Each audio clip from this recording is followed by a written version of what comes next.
This is a Blaze Radio production. We're covering Who's on Deck, hitting the ice on the hockey scene, and hosting a racing roundtable. This is sports. This is news. This is everything you need to know about the future. This is the Scoutin' Session. Hello, everyone, and welcome back for the 12th episode of the Scoutin' Session. It is absolutely crazy to think that we have only 4 weeks left to talk the up-and-coming sports stars and highlight young, standout performances at the professional level. Thank you for joining us this afternoon. My name is Noah Reed. As always, joined in the studio, Jordan Talley. And unfortunately, I know, we will be all back together again, I promise. Ella can't join us again. She's back with us remotely, so we'll slide it on right on into this with Who is on Deck. So, Ella, why don't you go and take it away? Hello, everyone. For this week's Who's on Deck player, we have Tim Tawa.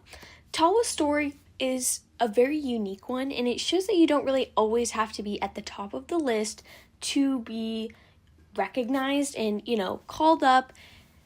So, number 25, Arizona Diamondbacks prospect Tim Tawa made his recent MLB debut for the Diamondbacks this past week following Ketel Marte's injury. He even had to catch a red eye to make the game and catch the team the next day. When I say number 25, I don't mean number 25 out of all of the MLB prospects. I mean number 25 out of all of the Diamondbacks prospects. So that means, and that's mixed with all sorts of players, and he's number 25.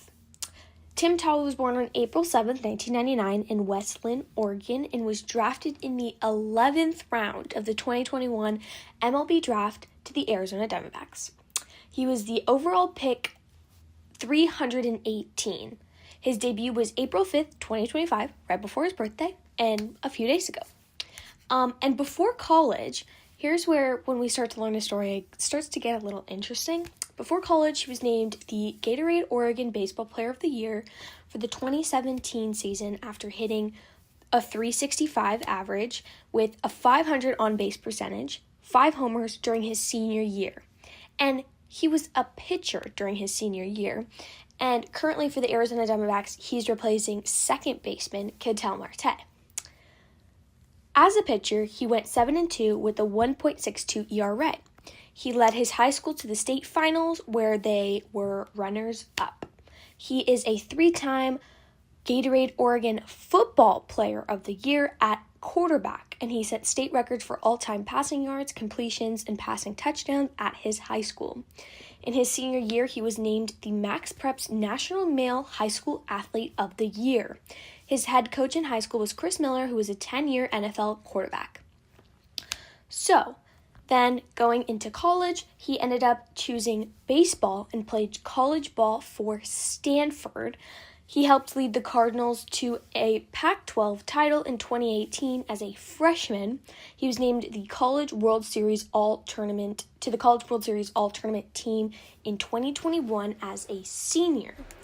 Now flashing to his most recent season in 2024 in the minors, he had a combined average of .279 with 33 doubles, 3 triples, 31 homers, 90 RBIs, and 14 stolen bases over 142 games between AA Amarillo, AAA Reno, and he played every position except catcher. This is the other funny part of his story. I think it's interesting that in high school, he was obviously a well-known pitcher, then and a quarterback, then flash to college. He's sort of playing all around, and same with the minors. He played every single position except catcher. I just think that's amazing. Having a utility player in baseball is, utility as in playing every single... Utility players don't normally pitch.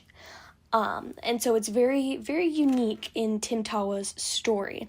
He was named the organization's Minor League Player of the Month for September after hitting .323 with 4 doubles, 6 homers, 15 RBIs, 9 walks, 2 stolen bases, and 11 runs. Only for the month of September. Crazy. He was also named a Texas League postseason All-Star as a utility player. And now, flash forward to the majors. In his first at-bat, Tawa got a hit and has been starting for the D-backs and filling in for Ketel since Ketel's injury. Ketel's currently on the 10-day injured list, I believe. So most likely, once Ketel Marte, considering he's star player, once he comes back, Tawa will be sent down.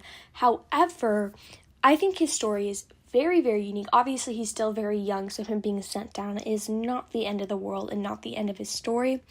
I just think the moral of this prospect, and there are several, things can change across many years, as in his positions, but they can also change in a matter of moments, getting called up, taking a red eye, and starting in the majors. Hard work and consistency pays off, and you're recognized for your work at every level, as long as it's true and it's hard work. I think it's very inspiring, the fact that he's willing to play essentially every single position except catcher, and that, he's had a very inspiring story and obviously a very, very athletic person all around. And yeah, that's the story of Tim Tawa. Well, thank you, Ella. I mean, just crazy thing. Every single position except, catcher? I feel like that's kind of insane, especially in baseball. I feel like it's so specialized to, your thing, and for him to be so well-versed in, everything. Also, shout out Westland High School. It's where Sam Levitt went to high school before going to college football. So ASU legend there. But, what do you have to say, Noah? I mean, you just look at some of the, again, I've said this 1,000 times on the show, and I'll probably say it 1,000 more times. I'm a big stats guy. And to see, the 16 of 17 games with, reaching safely is insane. I mean, this is going to sound dumb, but I, for the longest time, had a hatred of baseball because my mom really tried me to get into it and play, and I sucked. And I was just not good. And I feel like if I probably would have tried harder, it probably would have been better. But it just wasn't my sport. It didn't call to me. Mm-hmm. And so for the longest time, I finally was able to get myself out of baseball. And I was just ugh, I don't like baseball. I'm gonna have a resentment towards it. And so my little brother's, he's a really good player. He's having a good season, and I'll actually get to see him play this weekend. I'm very, very excited. He'll be playing on a this is where Ella was here because she could explain this, because it's not a minor league, but it's the level below the minor league where I live. They're going to get to play on that field. Oh, okay. And so I'm excited for him. So shout out to my little brother. But I don't know. It's just the stats, seeing how difficult it is to climb the ranks as a young player, And I love this story in particular because he's not the best. Mm-hmm. And he's not, one of those guys who is a screaming standout, which we'll actually have later in this show to a somewhat similar degree. I won't spoil anything, but yeah, I don't know. It's just super cool. Do you have any final thoughts on that before we slide over to Hitting the Ice? I mean, just like you said, I love these kind of not underdog stories, but they're not the one receiving all these awards, and they're not getting super recognized, or they went undrafted and they're now those are the kind of stories that personally I love as a sports fan to now see oh, this person didn't get their recognition in their junior levels or anything, college, and now they're doing so well. So that's pretty much it from me. Sweet. Well, we talked about it all last week. The playoffs for hockey are here. And that means that some teams, some players have unfortunately been eliminated. But this guy that you're highlighting today has got a special story, I hear. Yes. So although the WHL and the CHL playoffs are in full swing, unfortunately my Thunderbirds fell to the Everett Silvertips in a Game 6. Double OT 0-0. Let me just talk about this for a quick second, because we talked about it last week. Gavin McKenna is advancing. Who would have thought? Spokane, Andrew Cristall, Berkeley Catton advancing. Who would have thought? Shocker. But our Thunderbirds guys, Nathan Pilling and Scott Ratzlaff, Braden Coots, the guys we've talked about before, unfortunately fell to the Everett Silvertips in a double OT thriller. It was insane. The game went to 11 o'clock because playoff hockey, the overtime periods are same as regular, full 20 minutes, 5-on-5. So dang, 20 minutes full? So what, that was an extra 40 minutes of gameplay? Extra 40 minutes. Yeah. Whoa, okay. And in the overtime, in their first series of the game, they almost played 7 whole games of hockey through Dang. all the overtime. But anyway, Scott Ratzlaff nominated as WHL Goalie of the Year, so happy to see that because he was an absolute dog. He faced like 48 shots and let in the one for 47. But anyways, going forward. So all of our attention has been on the WHL as of recently, but today we're going to turn our attention to the NCAA and the NHL. And on today's Hit the Ice, we're going to highlight 21-year-old center Ryan Leonard. Different from some of the other guys we have highlighted on the show, instead of going through the Canadian major junior hockey route, Leonard went through the NCAA and the U.S. This is a mouthful. The acronym is also a mouthful, but U.S. National Team Development Program, which is a very popular pathway in the United States for young kids to play hockey. So basically, why I wanted to bring this up is because collegiate hockey seasons are now ending with playoffs and everything, and Boston College, who Ryan Leonard plays for, we'll get to, was just eliminated from the playoffs. So basically what happens in this stage of the NHL, it's right before playoffs. These teams are pushing for their playoff run, and they signed these kids right out of college.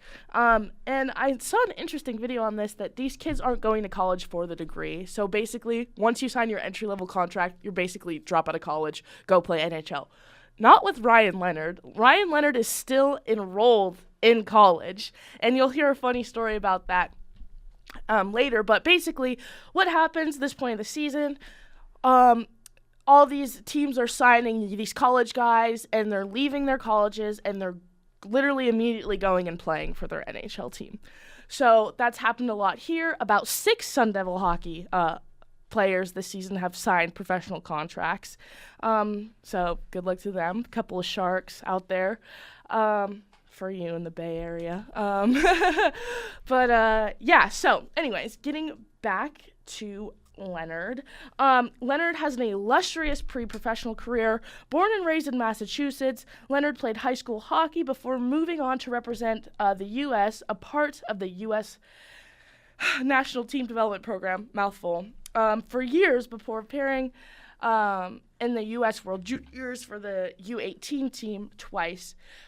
Donning the A his second go-around. We've talked about World Juniors all the time. Very high-scale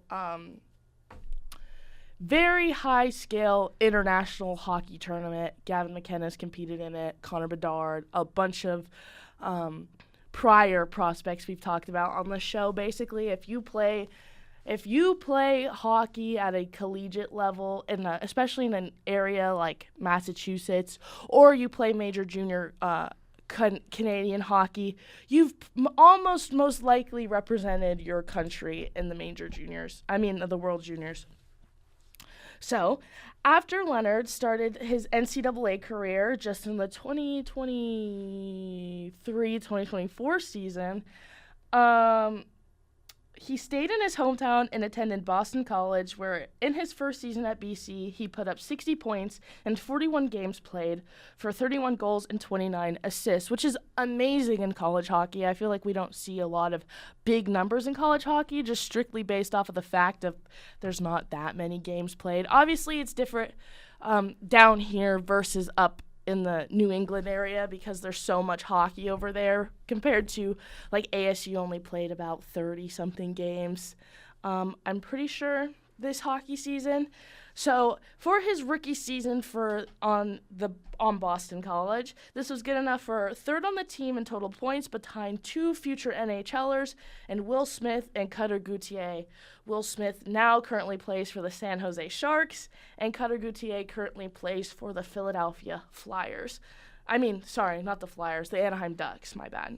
He was initially drafted to the Philadelphia Flyers. Lots of drama happened, got traded. That's a story for another time. But in his rookie NCAA season, Leonard brought home a plethora of awards. Are you ready for this? No, it's a kind of a I'm long ready. one. Okay. I'm ready. NCAA East second All-American team, NCAA Hockey East, which is the conference, all-rookie team, NCAA Hockey East champion, NCAA Hockey East regular season champion, NCAA Hockey East second all-star team, NCAA New England D1 All-Stars, and NCAA third team. Did you miss anything? One, but we're gonna get there. So, and this season also in college, you can break for World Juniors, which is over winter break. It's like right after Christmas into the new year. So Ryan Leonard was selected to represent Team USA in the World Juniors, where he won gold for the U.S., and he had 6 points, so 3 goals and 3 assists in 7 games, and an iconic moment that was living on Bar Down, TikTok, TSN, Open Ice, like Bleacher Report, everywhere when it happened. In the final 3 minutes of the gold medal game, Leonard scored, took off his gloves, and blew a kiss to the audience. Absolutely iconic moment, also with Freebird going on in the background, as that is Team USA's goal horn. America. So it's just absolutely iconic. And then, so this season, the 2024-2025 season, was Leonard's second season with Boston College, and he also wore the A this season and went for 30 goals, 19 assists, and a total of 49 points in about 30-ish games played. I didn't write that down, but that's what it was. I think it was like 31 games played, 32. And earlier this year as well, Leonard represented Team USA once again at the U20 World Juniors competition, only this time as Captain America. He donned the C, leading Team USA to the gold medal, marking the first time the USA team had won back-to-back ever in a World Junior champion. Ryan had 10 points in 7 games for the U.S., and obviously going on to win gold. Fast forward to today. So a little backstory. Leonard was drafted 8th overall in the NHL draft to the Washington Capitals in 2023 when he was draft eligible. You know, like a bunch of guys, went on and continued playing his pre-professional hockey career. And Leonard signed his entry-level contract on March 31st, so last week. And he made his NHL debut April 1st against the Boston Bruins with his friends and family and teammates in the crowd, which is cool. He got to make his debut in his home. So there's a really cool story that was part of the reason why I chose this. Hold on, let me see. This story because he marked his first NHL goal on last Friday, April 4th, the same day Alexander Ovechkin tied Wayne Gretzky for all-time career goals in the NHL. I actually did see that on X. Yeah, I was thinking of you. I was like, oh, I know this name because Jordan told me. Yeah, so he, first of all, Gretzky tied it earlier in the game. I'm not sure if he had a hat trick against the Blackhawks that game, but he tied the goals record, going absolutely crazy. And then the same time, Chicago hadn't pulled their goalie, so Ryan Leonard went on and scored the empty net for the Capitals, marking his first NHL goal. And then afterwards in the locker room, obviously Wayne Gretzky was there because Ovi had just tied Gretzky for goals, and Gretzky always said that if someone does it, I'm going to be there for them. And he was back in the locker room, and he goes, where's the kid that scored on an empty netter? And Ryan comes up and he goes, that must have been a hard decision for you, huh? And he's like, yeah. And then he was like, well, score 894 more and you'll pass this guy. And is referring to Ovi. And it's just, how awesome was that have to be for this kid who probably grew up not only watching Ovi and then playing with Ovi while he's making history. Your first NHL goal, you have the greatest hockey player of all time come up to you and congratulate you. That's got to be awesome. And then, like I said, sorry, I just completely lost my train of thought. No, that's that's insane. Yeah. To me, I'm, as a race fan, I'm equivalating that to, if, let's say Richard Petty, who a lot of people consider to be one of the greatest, came down to see, I don't know, Ty Dillon's first win. So there's NASCAR fans who are going to be sending pitchforks my way soon. But the point is, that's really cool, and it's awesome because anytime you have someone with that much of a historical impact on a sport, giving you congratulations makes you feel like you're on the top of the world. Literally. I mean, and he grew up in the sport. Obviously, everyone knows who Ovi is. And the funny part, this is where I was going, the funny part is that night he also had a quiz to do because he is still getting his degree from Boston College. So, first NHL goal, congratulated by Gretzky. Watch Ovi tie the record. Quiz later that night. So, yeah, that's all on Ryan Leonard today. Locked in. He's locked in. Hey, and I do, as before we get into the racing roundtable, we got some more stuff, which, funny enough, we don't plan, each other's. Like, hey, I'm doing this guy 3 days in advance. We go our ways, and we plan, and then we meet up beforehand and go, okay, here's what I've got. Here's some background, yada, yada, yada. I feel like in this show in particular, we all picked very interesting characters in that they have parallels. We'll get to that in a second because I really wanted to shout out Swim. Swim? Why would I shout out Swim? Well, I had a friend say that nobody cares about swimming. Nobody cares about us. It's so sad. And I'm, this was just a conversation over the weekend to which I'm going to break that narrative because Olympic Swim announced today that they're adding the 50-meter breaststroke, butterfly, and backstroke to the Olympic Games in LA for 2028. So that opens up a whole new variety of events, meaning more swimmers, more talent, opens up the competition level on swim. So we're giving you your flowers, you guys. We do love all the swimmers out there. Now, as for the racing roundtable this week, today's show we're going to highlight a 21-year-old, and it's funny, two 21-year-olds, I know, Canadians, because this guy comes out of Toronto, Ontario. That's Treyten Lapcevich. He's a regular in the late model scene on the East Coast, competing at different tracks like wow, I am struggling today. It's okay. Five Flags Speedway, North Wilkesboro, Florence. It actually included a win in the South Carolina 400 last season, a race in which he had been besting Dale Earnhardt Jr. prior to Jr. having mechanical issues, of course, but he had beaten him straight up throughout the first, I want to say, 160 or so-ish laps, and this guy has got an incredible resume. He had a championship season in the NASCAR Canada Series, which we've highlighted already. That season saw him never finish outside of the top 10, and he won over half the races. Insane. His start can be traced back to his father and older brother, so he kind of hits the checkbox on the racing and family side of things. His dad, Jeff, accomplished road racer, making starts in the 24 Hours of Daytona, while Caden was the 2016 NASCAR Canada Series champion. Treyten himself started running quarter midgets across the United States at 4.5 years old, kind of climbed the ladder, worked his way up to the late model rakes, and this is where they coincide here. He did it while navigating his college education at York University, where he completed his Bachelor of Business Administration. So I love seeing young athletes, professionals, really strive to get their education because it's only going to do you better. Literally. And especially in the case of Treyten here, he took a big risk. In 2024, he switched full-time to U.S. competition, spending a season in the Cars Tour with Chad Bryant Racing.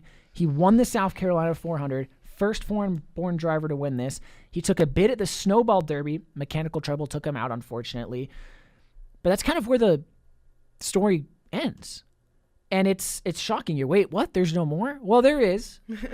But he is not, unfortunately, returning to Chad Bryant Racing for 2025. Funding is a huge issue in motorsports, from the top of the NASCAR Cup Series all the way down to the local grassroots level. I feel like in just motorsports in general as well, you see so many sponsors in and out, and team names change and just stuff like that. Yeah, and it's definitely disheartening, but that is why I love Treyten's story, because he poured all of his remaining focus, all of his remaining funding for 2025 into a one-shot opportunity a few weekends ago at Phoenix Raceway. He made his ARCA debut with Venturini Motorsports, which they're one of the top teams in ARCA, and a lot can be said about them. They've pushed a lot of young drivers through the ranks, giving a lot of guys opportunities. He started 18th. Why? Well, qualifying was rained out, and obviously, you know this probably better than anyone, track position is king in racing, and he turned 18th to 3rd by the end of the race, which impressive feat for never even being behind the wheel of an ARCA car. He lost to Brendan Butterbean Queen, a veteran of the Cars Tour and a veteran racer, and I believe, a JGR development driver. I don't know if it was William Sawalich. I'd have to double check. It might have been. Point is, he finished third. He had a good run, but that was it. That was kind of, okay, all my eggs are in one basket. We'll see what this does. And I just want to shout him out because the Cars Tour announced that they're going to be running a race again at North Wilkesboro Speedway during the NASCAR All-Star Race Weekend. It's going to be broadcast on FS1. That is national television. If they even get 500,000 viewers, that'll be the most viewers that the Cars Tour has ever reached. They could even hit 1 million viewers. We've seen that before out of lower tier racing with Dale Earnhardt Jr., Kevin Harvick in the booth.